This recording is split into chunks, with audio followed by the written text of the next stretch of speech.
এই মুহূর্তে সবচেয়ে বড় আপডেট, সুপ্রিম কোর্টের রিভিউ অর্ডার বেরিয়ে গেল। কর্মরত শিক্ষকদের টেট পাস বাধ্যতামূলক, মানে টেট পাস করলে তবেই চাকরি থাকবে, না হলে কিন্তু চাকরি বাতিল।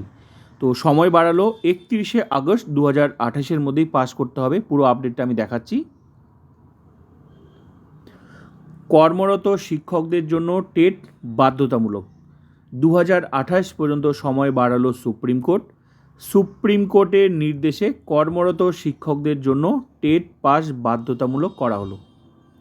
মূল রায়ের সময়সীমা 1 বছর বাড়িয়ে 31 আগস্ট 2028 পর্যন্ত সময় দিল বিচারপতি দীপঙ্কর দত্তের বেঞ্চ।